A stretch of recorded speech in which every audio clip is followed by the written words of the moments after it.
اعوذ باللہ من الشیطان الرجیم بسم اللہ الرحمن الرحیم فأخذتهم الرجفة فأصبحوا في دارهم جاثمین، پس ان کو زلزلے نے آ پکڑا اور وہ اپنے گھروں میں اوندھے پڑے رہ گئے۔ یہاں رجفہ یعنی زلزلے کا ذکر ہے، دوسرے مقام پر صیحہ یعنی چیخ کا، جس سے معلوم ہوتا ہے کہ یہ دونوں قسم کا عذاب ان پر آیا، اوپر سے سخت چیخ اور نیچے سے زلزلہ۔ ان دونوں عذابوں نے انہیں تہس نہس کر کے رکھ دیا۔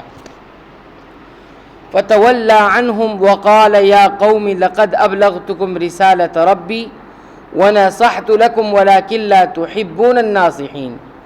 اس وقت صالح علیہ السلام ان سے منہ موڑ کر چلے گئے اور فرمانے لگے کہ اے میری قوم، میں نے تو تم کو اپنے پروردگار کا حکم پہنچا دیا تھا اور میں نے تمہاری خیر خواہی کی، لیکن تم لوگ خیر خواہوں کو پسند نہیں کرتے۔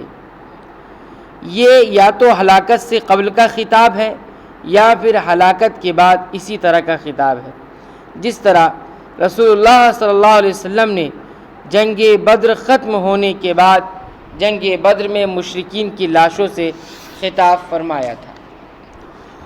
وَلُوطًا إِذْ قَالَ لِقَوْمِهِ أَتَأْتُونَ الْفَاحِشَةَ مَا سَبَقَكُمْ بِهَا مِنْ أَحَدٍ مِنَ الْعَالَمِينَ، اور ہم نے لوط علیہ السلام کو بھیجا جب کہ انہوں نے اپنی قوم سے فرمایا کہ تم ایسا فحش کام کرتے ہو جس کا تم سے پہلے کسی نے دنیا جہان والوں میں سے نہیں کیا۔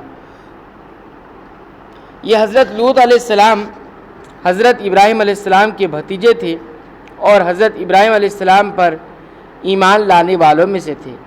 پھر ان کو بھی اللہ تعالیٰ نے ایک علاقے میں نبی بنا کر بھیجا۔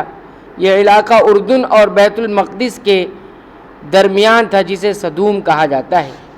یہ زمین سرسبز اور شاداب تھی اور یہاں ہر طرح کے غلے اور پھلوں کی کثرت تھی۔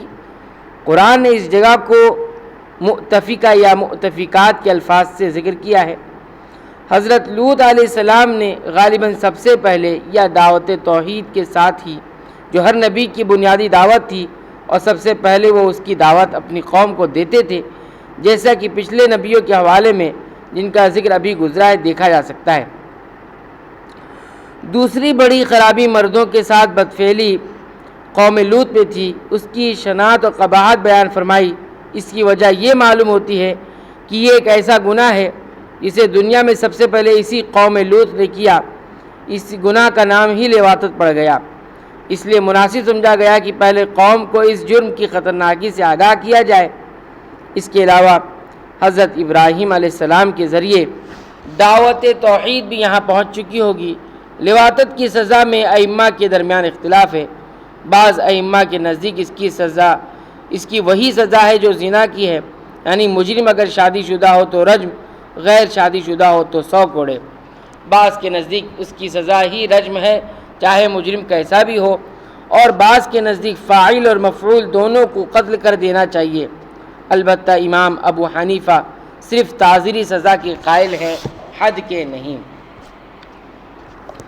انکم لتأتون الرجال شہوۃ من دون النساء بل انتم قوم مسرفون، تم مردوں کے ساتھ شہوت رانی کرتے ہو عورتوں کو چھوڑ کر، بلکہ تم حد سے ہی گزر گئے ہو، یعنی مردوں کے پاس تم اس بے حیائی کے کام کے لیے محض شہوت رانی کی غرض سے آتے ہو، اس کے علاوہ تمہاری اور کوئی غرض ایسی نہیں ہوتی جو موافق عقل ہو، اس لحاظ سے جاہلوں کی طرح تھے۔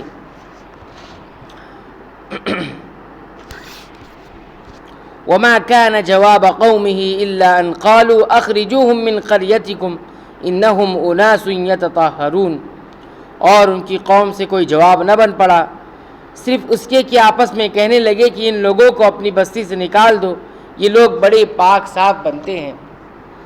یہ حضرت لوط کو بستی سے نکالنے کی علت ہے، باقی ان کی پاکیزگی کا اظہار یا تو حقیقت کے طور پر ہے، اور مقصد ان کا یہ ہوا کہ یہ لوگ اس برائی سے بچنا چاہتے ہیں، اس لیے بہتر ہے کہ یہ ہمارے ساتھ ہماری بستی میں ہی نہ رہیں، اور تمسخر کے طور پر انہوں نے ایسا کیا۔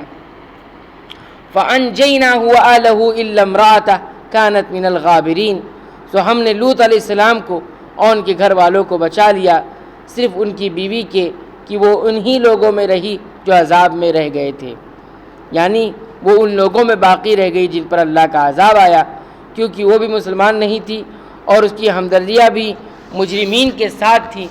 بعض نے اس کا ترجمہ ہلاک ہونے والوں میں سے کیا ہے، لیکن یہ لازمی معنی ہے، اصل معنی وہی ہے۔ وَأَمْطَرْنَا عَلَيْهِمْ مَطَرًا فَانظُرْ كَيْفَ كَانَ عَاقِبَةُ الْمُجْرِمِينَ، اور ہم نے ان پر خاص طریقے کا مہ برسایا، پس دیکھو تو صحیح ان مجرموں کا انجام کیسا ہوا۔ یہ خاص طرح کا مہ کیا تھا؟ پتھروں کا مہ، پتھروں کی بارش، جس طرح دوسرے مقام پر فرمایا ہم نے ان پر تہ بتہ پتھروں کی بارش برسائی، اس سے پہلے فرمایا ہم نے اس بستی کو الٹ کر نیچے اوپر کر دیا۔ یعنی اے محمد صلی اللہ علیہ وسلم دیکھیے تو صحیح جو لوگ اعلانیہ اللہ کی معاصی کا، اللہ کی نافرمانی کا ارتکاب اور پیغمبروں کی تکذیب کرتے ہیں، ان کا کیا انجام ہوتا ہے۔ اللہ تعالیٰ سے دعا ہے کہ رب العالمین تو ہمیں قرآن کریم کے اندر بیان کی گئی ہلاک ہونے والی قوموں سے عبرت اور نصیحت حاصل کرنے کی توفیق عنایت فرمائے، آمین۔